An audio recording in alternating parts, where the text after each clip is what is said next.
हम दो चीज़ों की विशद चर्चा करेंगे, विस्तार से चर्चा करेंगे। आचार्य मम्मट के बताए काव्य लक्षणों पर हम केंद्रित रहेंगे और उसके साथ ही विश्वनाथ ने उन पर क्या आक्षेप लगाए हैं और उसके उत्तर में उन्होंने नया काव्य लक्षण क्या निर्दिष्ट किया है, यह भी हमारे विचार के केंद्र में होगा। यह बात ध्यान देने की है, समझ लेने की है कि भारतीय काव्यशास्त्र में जो चिंतन परंपरा एक के बाद एक उसका क्रम आगे बढ़ता है, तो उसमें अपने से पहले के आचार्यों द्वारा निर्दिष्ट सिद्धांतों का, उनकी धारणाओं का खंडन किया जाता है और फिर खंडन करने के पश्चात उसके विकल्प के रूप में कोई नया सिद्धांत, कोई नई अवधारणा प्रस्तावित भी की जाती है, जिसे मंडन कहते हैं। और यह जो परंपरा है, क्रम है, इसे खंडन मंडन परंपरा कहा गया है। पर इस संदर्भ में यह विशेष तौर पर ध्यान देना चाहिए कि खंडन करने की योग्यता तब तक किसी आचार्य को नहीं हासिल हो सकती थी जब तक वह खंडन करने के पश्चात कोई नया सिद्धांत प्रस्तावित करने की क्षमता भी न रखता हो। यानी आप खंडन तभी कर सकते हैं जब उसका विकल्प आप दे सकते हो। केवल खंडन करना यह स्वीकार्य नहीं रहा है। तो काव्य लक्षणों के प्रसंग में भी हम पाते हैं कि अपने से पहले के आचार्यों द्वारा बताए गए लक्षणों का बाद के आचार्यों ने तार्किक दृष्टि से, तर्कपूर्ण ढंग से पहले तो खंडन किया है और फिर कोई नया काव्य लक्षण प्रस्तावित किया है। तो इसी क्रम में हम आज पहले आचार्य मम्मट के काव्य लक्षण पर विचार करने जा रहे हैं और मम्मट के बताए काव्य लक्षणों पर बाद के आचार्य विश्वनाथ ने कौन से आक्षेप लगाए और उन आक्षेपों के क्रम में कौन सा नया काव्य लक्षण उन्होंने हमारे लिए निर्दिष्ट किया, इन पर बातचीत करते हैं, इन पर चर्चा करते हैं। मम्मट का ग्रंथ है काव्य प्रकाश और उसमें उन्होंने बहुत स्पष्ट काव्य लक्षण बताए हैं। कहा है उन्होंने, तत् अदोषौ शब्दार्थौ सगुणौ अनलंकृति पुनः क्वापि। तत् अदोषौ शब्दार्थौ सगुणौ अनलंकृति पुनः क्वापि। केवल शब्दार्थ नहीं, उसमें उन्होंने कुछ विशेषणों का प्रयोग किया है और फिर कहते हैं, सर्वत्र सालंकारो क्वचित्तु स्फुटालंकार विरहेपि न काव्यत्व हानि। इसकी व्याख्या के क्रम में हम यह समझते हैं कि मम्मट हैं वैसे भी अपने स्पष्ट मान्यताओं के लिए जाने जाते हैं और जो काव्य लक्षण उन्होंने बताया है, तत् अदोषौ शब्दार्थौ सगुणौ अनलंकृत पुनः क्वापि, वह भी अत्यंत प्रौढ़ और सुदीर्घ चिंतन का परिणाम प्रतीत होता है। यदि हम इसका भावार्थ करें, अर्थ करें, तो हम यह समझते हैं कि जो मम्मट कहना चाहते थे वह यह है कि दोष रहित, गुण सहित तथा यथासंभव अलंकार युक्त शब्द और अर्थ काव्य हैं। केवल शब्द और अर्थ नहीं, तीन विशेषण मुख्य हैं उसमें, दोष रहित होना, गुण सहित होना और अलंकारों से मंडित होना। दोष रहित, गुण सहित तथा यथासंभव अलंकार युक्त शब्द और अर्थ काव्य हैं, ऐसा लक्षण स्थिर किया है मम्मट ने। यह समझना कठिन नहीं है कि मम्मट ने काव्य में अलंकार की स्थिति वैकल्पिक मानी है। अलंकार को वैकल्पिक मानकर उसे गौण स्थान का अधिकारी बना दिया है। यह अलंकार संप्रदाय से अलग एक प्रस्थान के रूप में हम देखते हैं। मम्मट का यह जो काव्य लक्षण है उसमें स्पष्ट तौर पर 4 विशेषणों का प्रयोग किया गया है। पहला तो है शब्दार्थौ। अपने से पहले के शब्दार्थ को लक्षण मानने वाले आचार्यों के क्रम में मम्मट भी आते हैं और उनका कहना है कि शब्द और अर्थ दोनों काव्य हैं, न केवल शब्द काव्य है, न केवल अर्थ काव्य है। केवल शब्द या केवल अर्थ को मम्मट काव्य नहीं मानते। दोनों के समन्वय में ही काव्यत्व का स्वरूप मम्मट ने स्थिर किया है। तो पहला विशेषण तो हुआ शब्दार्थौ। तो दूसरा और बड़ा महत्वपूर्ण विशेषण उन्होंने प्रयुक्त किया है अपने लक्षण में, वह है अदोषौ। अदोषौ। अब यह जो विशेषण है वह शब्द के लिए भी प्रयुक्त हुआ है और अर्थ के लिए भी, यानी शब्द भी दोष रहित होने चाहिए और अर्थ भी दोष रहित होने चाहिए। मम्मट के अनुसार दोष शून्य, दोष रहित शब्द और अर्थ ही काव्य हो सकते हैं। दोष पर विचार करते हुए मम्मट ने कहा कि असल में जो दोष हैं वो काव्य में रस के विघातक होते हैं। रस की अनुभूति में, रस की प्रतीति, रस की उपलब्धि, रस से जो आनंद मिलता है, इस समूची प्रक्रिया में काव्य दोष, चाहे वह शब्द से संबंधित हो या अर्थ से संबंधित हो, बाधा पहुंचाते हैं। रस के विघातक हैं काव्य दोष। इसका अर्थ यह हुआ कि जिस प्रकार मम्मट कहते हैं कि ऐसा कोई रत्न जो कीटाणुबिद्ध है, जिसमें दोष है, जिसमें दाग है, जो स्वच्छ नहीं है, पर वह रत्न भी रत्न समझकर ही ग्राह्य होता है, उसे हम फेंक नहीं देते, वह त्याज्य नहीं है। उसी प्रकार रस आदि से युक्त काव्य, यदि उसमें कुछ दोष आ भी गए हों, यदि उसमें ढूंढने पर कुछ दोष हमें मिल भी जाते हैं, तो भी रसादि से युक्त काव्य दोष के होने पर भी सहृदयों के लिए आकर्षक हो सकता है। जो सगुणौ विशेषण का प्रयोग किया है मम्मट ने, इस विशेषण के माध्यम से मम्मट यह बताना चाहते हैं कि असल में सगुणों का अर्थ होता है जो 3 काव्य गुण बताए गए हैं, ओज, माधुर्य और प्रासाद गुण। तो इस विशेषण का अर्थ हुआ माधुर्य आदि गुणों से युक्त शब्दार्थ युगल। ऐसा शब्दार्थ जिसमें माधुर्य आदि तीनों गुण मिलते हों। पर गुण रहित शब्दार्थ को मम्मट काव्य नहीं कहते। गुण रहित शब्दार्थ उनके अनुसार काव्य नहीं है, वो उन्हें काव्य की संज्ञा नहीं देते। उनके अनुसार गुण रसनिष्ठ होते हैं और परंपरा से इन्हें शब्द और अर्थ का ही धर्म कहा जाता है। इसलिए सगुण विशेषण से मम्मट क्या समझते थे, यह उनके इन दोनों धारणाओं को समझते हुए उनसे जोड़कर हम उसका अभिप्राय समझ सकते हैं।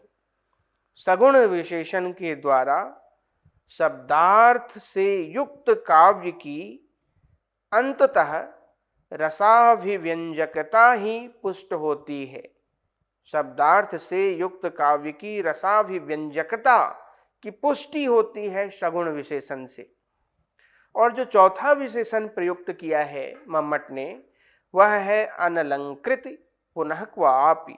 अनलंकृति, वैसे तो सामान्यतः मम्मट मानते हैं कि काव्य में अलंकारों का प्रयोग होना चाहिए, पर ऐसा भी काव्य है यदि जो अनलंकृत हो, जिसमें अलंकार नहीं है, तो वह भी काव्य हो सकता है। मम्मट इस संदर्भ में स्पष्ट हैं कि सामान्यतः काव्य अलंकार सहित हो, किंतु जहां रसबोध हो जा रहा है, जहां रसबोध हो पा रहा है, वहां अलंकार विहीन होने पर भी काव्य संभव है, वह रचना काव्य कहला सकती है। अब मम्मट के इस स्पष्ट काव्य लक्षण पर आचार्य विश्वनाथ, साहित्य दर्पणकार आचार्य विश्वनाथ ने उनका खंडन किया है, आक्षेप लगाए हैं उन्होंने।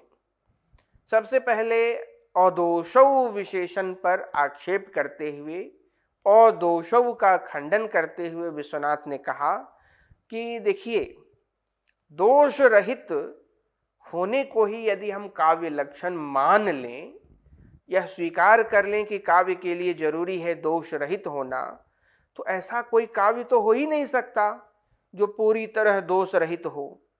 कहा है उन्होंने, एवं काव्यम प्रविरल विषयम निर्विषयम वा स्यात्। या तो वह विरल होगा, कम होगा, या ढूंढने पर यदि हम सचेष्ट ही हो जाएं कि कोई न कोई दोष काव्य में ढूंढ ही लें, तो वह संभव है। इसलिए विश्वनाथ कहते हैं कि यह ठीक नहीं है विशेषण। इसे मान लेने पर ऐसा कोई काव्य बचेगा ही नहीं जो पूरी तरह दोष रहित हो। फिर उन्होंने यह कहा कि अच्छा, मान लीजिए एक ही काव्य है और उसके किसी अंश में दोष है, तो उस अंश को हम दोष मानकर पूरी रचना को तो अकाव्य नहीं कह सकते। पर मम्मट का लक्षण तो उसी ओर जा रहा है। और यदि किसी अंश में ध्वन्यार्थ है, व्यंजना का चमत्कार दिखाई पड़ता है, तो ध्वनि मानकर यदि हम उस विशेष अंश को उत्तम काव्य कहें, तो एक ही रचना का एक अंश उत्तम है और एक अंश दोष रहित है।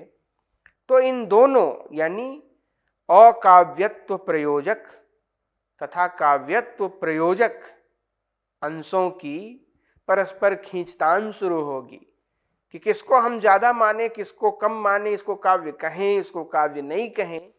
इस खींचतान में वह रचना जिसका एक अंश उत्तम है पर कोई अंश ऐसा भी है जो दोष सहित है, उसमें कुछ दोष भी आ गए हैं, तो वह न तो काव्य कहला सकेगा और न ही उसे हम अकाव्य कह सकेंगे। तो यह एक दुविधापूर्ण स्थिति उत्पन्न होगी। इसलिए विश्वनाथ कहते हैं कि यह सर्वांग पूर्ण लक्षण नहीं हो सकता, यह विशेषण काव्य लक्षण का नहीं हो सकता। जो दूसरा विशेषण है सगुणऊ, उस पर भी विश्वनाथ को आपत्ति है। उस पर आक्षेप करते हुए विश्वनाथ कहते हैं कि असल में जो गुण हैं, माधुर्य आदि, ओज, माधुर्य और प्रासाद, वे तो रस के धर्म हैं। और रस कब मिलता है? जब हम शब्द सुन लेते हैं, शब्द से अर्थ ग्रहण कर लेते हैं, तब जाकर रस की स्थिति आती है। तो उसे हम शब्द और अर्थ का धर्म कैसे समझ लें? जो अभी है ही नहीं, जिसकी स्थिति ही नहीं है, उसमें हम कैसे सगुणों की उपस्थिति मान लें? तो विश्वनाथ ने कहा कि गुण तो रस के धर्म हैं, अतः रस में रहते हैं, शब्द अर्थ में नहीं। और जो तीसरी बात मम्मट की है, अनलंकृति पुनः क्वापि, इसका भी खंडन किया है विश्वनाथ ने। और गुणों की ही भांति, जिस तरह से उन्होंने गुण की बात कही कि वो रस के धर्म हैं, उसी तरह विश्वनाथ कहते हैं कि जो अलंकार हैं वे भी काव्य के उत्कर्ष का कारण है, काव्य का उत्कर्ष तत्व है। इसलिए अलंकारों को काव्य का उत्कर्ष तत्व माना जाना चाहिए, अनलंकृति इस कारण से ठीक नहीं। उन्होंने इस विशेषण का खंडन किया। कारण यह बताया कि अलंकार तो काव्य का घटक ही नहीं है, वो तो काव्य का उत्कर्ष विधायक धर्म है। काव्य होने के लिए अलंकार आवश्यक नहीं है, काव्य के सुंदर होने के लिए आवश्यक है, काव्य के उत्कृष्ट होने के लिए आवश्यक है, वह उत्कर्ष तत्व है।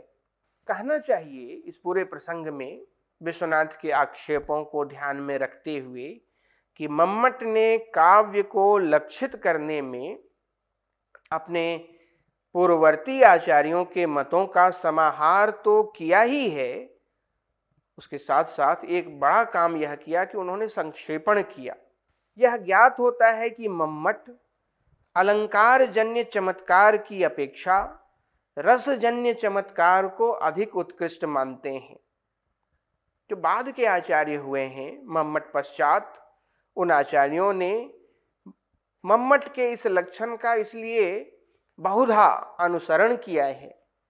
शब्दानुशासन में हमें यह मिलता है कि अदोषौ शगुनौ सालंकारो चौ शब्दार्थौ काव्यम। वाग्भट्ट अपने वाग्भटालंकार में कहते हैं, शब्दार्थौ निर्दोषौ सगुणौ प्रायः सालंकारौ च काव्यम। और प्रताप रुद्रीय में कहा कि गुणालंकार सहितौ शब्दार्थौ दोष वर्जितौ। ये सब जो बाद के आचार्य हैं ये मम्मट के उस लक्षण की ही पुष्टि करते हैं। अब हमने यह जाना कि मम्मट के लक्षण पर विश्वनाथ ने कौन से आक्षेप लगाए, पर केवल आक्षेप लगाना, केवल खंडन करना पर्याप्त नहीं है, मंडन भी करना होगा। तो उन्होंने अपनी ओर से कौन सा लक्षण प्रतिपादित किया है, प्रस्तावित किया है, आइए उसकी चर्चा करते हैं। विश्वनाथ ने अपने ग्रंथ साहित्य दर्पण में कहा वाक्यम रसात्मकम काव्यम, और फिर कहा रसेवात्मा सार रूपतया जीवनाधायको यस्य तेन विना तस्य काव्यत्वाभावस्य प्रतिपादितत्वात् रस्यते इति रसः। इन सब की विवेचना के क्रम में हम विश्वनाथ के लक्षण को समझ पाते हैं। वाक्यम रसात्मकम काव्यम, यह उनका महावाक्य है। विश्वनाथ के अनुसार रसान्वित या रसयुक्त वाक्य ही काव्य है। वे काव्य का आत्मभूत तत्व, मूल तत्व, रस को स्वीकार करते हैं। रसात्मकम काव्यम, काव्य को तो रसयुक्त होना ही चाहिए, पर रसात्मक वाक्य को काव्य कहते हैं, उस रस को नहीं। वह वाक्य जो रस उत्पन्न करता है, जो रसात्मक है, जो रसयुक्त है, रसान्वित है, वह वाक्य काव्य है। वाक्यम रसात्मकम काव्यम। अभी तक शब्द और शब्दार्थ काव्य लक्षण के केंद्र में थे। यह पहली बार विश्वनाथ के यहाँ आकर घटित होता है कि वाक्य लक्षण के केंद्र में आते हैं। हम यह जानते हैं कि किसी शब्द को सुनकर जो अर्थ उपस्थित होता है, शब्द का जो अभिधेय है, वह ही उस शब्द का अर्थ कहलाता है। और वह शब्द और अर्थ दोनों मिलकर पद बनते हैं, और ये पद ही वाक्य में प्रयुक्त होते हैं। इसे उल्टा करके यदि समझें तो यूं कहें कि वाक्य में प्रयुक्त हो रहे शब्द पद हैं, और उन पदों का समुच्चय वह वाक्य है। केवल शब्द जो वाक्य में प्रयुक्त नहीं है वे पद नहीं कहला सकते।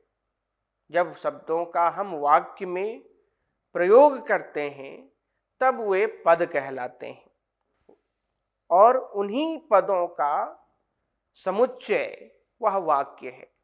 तो जब विश्वनाथ कह रहे हैं वाक्यम रसात्मकम काव्यम, तो असल में वे पदों के समुच्चय को रसात्मक कह रहे हैं। वाक्य की रसमयता इस तरह से हम समझते हैं कि विश्वनाथ के अनुसार वह असाधारण धर्म है जिससे काव्यात्मकता सिद्ध होती है। वाक्य की रसमयता, यह मुख्य बात है। अब विश्वनाथ के इस काव्य लक्षण पर विचार करने के क्रम में हम यह पाते हैं कि रस से विश्वनाथ का अभिप्राय आस्वाद के विषय से है। रस एवात्मा सार रूपतया जीवनाधायको यस्य। रस का जो रस की परिधि में जो कुछ आ जाते हैं विश्वनाथ के अनुसार, वे हैं भाव, भावाभास, भावोदय, भाव शांति, भाव सबलता और रसाभास।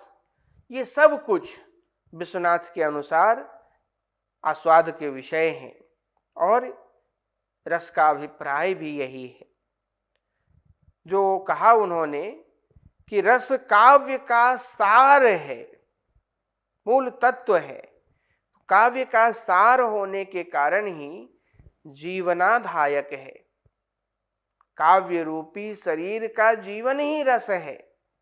रस के बिना काव्यत्व हो नहीं सकता। इस संदर्भ में विचार करते हुए विश्वनाथ ने केवल रस पर विचार नहीं किया है, उन्होंने दोष, अलंकार, गुण और रीति पर भी विचार किया है। वाक्यम रसात्मकम काव्यम तो ठीक है, पर फिर उसके विवेचना के क्रम में कहा वाक्यम रसात्मकम काव्यम, पर कैसा वाक्य? दोषास्तस्यापकर्षकाः, उस वाक्य के अपकर्षक हैं दोष। उत्कर्ष हेतवः प्रोक्ता गुणालंकार रीतयः, ये सारे जो दोष हैं, अलंकार हैं, गुण हैं, रीति हैं, ये सब उस वाक्य के रसात्मक होने के कारण बनते हैं। और इसी क्रम में विश्वनाथ ने विस्तार से अपने ग्रंथ साहित्य दर्पण में रस के स्वरूप का भी विवेचन किया है। पर ऐसा नहीं है कि विश्वनाथ का वाक्यम रसात्मकम काव्यम बाद के आचार्यों ने भी यथावत मान लिया। काव्यशास्त्र के लगभग अंतिम आचार्य पंडितराज जगन्नाथ हैं, उन्होंने विश्वनाथ के लक्षण का खंडन किया है, उस पर आक्षेप किया है और कहा है विश्वनाथ के लक्षण का खंडन करते हुए कि यदि हम इस लक्षण को मान लेते हैं कि वाक्य रसयुक्त वाक्य ही काव्य है, तो ऐसा मान लेने पर जो लक्षण होंगे वे काव्य की परिधि से बाहर होंगे, काव्य में लक्षण नहीं होंगे। क्योंकि इस लक्षण को काव्य का लक्षण मान लेने पर, काव्य का रूप दे देने पर, ऐसे काव्य जिनमें केवल वस्तु या केवल अलंकार का वर्णन है, वे सब काव्य की परिधि से बाहर चली जाएंगे। कहा उन्होंने कि ऐसे भी काव्य हैं जिनमें रस नहीं है, उनमें केवल अलंकारों का वर्णन है या केवल वस्तु वर्णन है, पर हम उन्हें अकाव्य नहीं कहते हैं। कहा है जगन्नाथ ने कि चिरकाल से, परंपरा से हम उन्हें काव्य कहते आ रहे हैं।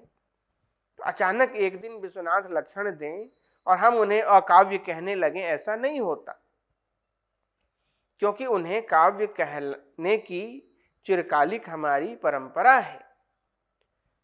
पर विश्वनाथ के उस लक्षण को मान लेने पर वह सब काव्य की परिधि से बाहर चली जाती हैं। तो विश्वनाथ का लक्षण मान लेने पर वे काव्य नहीं है, पर परंपरा से हम उन्हें काव्य कहते आ रहे हैं, यानी वे अकाव्य भी नहीं है। तो एक दुविधा की स्थिति उत्पन्न होती है। दूसरी बात जगन्नाथ यह कहते हैं कि अच्छा, यदि मान भी लिया जाए कि ये सब भी काव्य हैं जिनमें केवल अलंकारों का वर्णन है, कतोस्तमो अर्कः, जैसे वाक्य कि सूर्य उदित हो रहा है, सूरज डूब चुका है, गतोस्तमो अर्कः। अब ये जो वाक्य हैं इनमें केवल वस्तु वर्णन है, तो क्या इन्हें काव्य नहीं कह सकते? और यदि कहें, मान लें कि ये काव्य हैं, क्योंकि किसी न किसी रूप में तो इनमें भी रस का स्पर्श मिलता है, तो जगन्नाथ कहते हैं कि ऐसा रस संस्पर्श, ऐसी रस की उपलब्धि काव्योपयुक्त नहीं है। ऐसी स्थिति में बैल चलता है, हरिण दौड़ता है जैसे वाक्य भी काव्य की परिधि में, काव्य की सीमा में आ जाएंगे।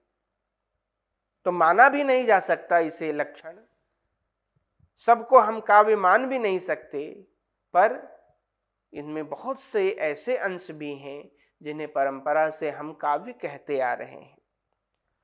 तो विचार करने पर हम पाते हैं कि सर्वतो भावेन निर्दुष्ट तथा अतिव्याप्ति दोष से रहित नहीं होते हुए भी विश्वनाथ का यह लक्षण वाक्यम रसात्मकम काव्यम असाधारण काव्य लक्षण या असाधारण धर्म वाले लक्षण की कोटि में है, क्योंकि एक तत्व इसमें ऐसा है, एक लक्षण ऐसा है जो ऐसी अभिव्यक्तियां जो काव्य नहीं हैं, काव्येतर हैं, इतिहास आदि हैं, उनसे काव्य को पृथक कर सकने में समर्थ है।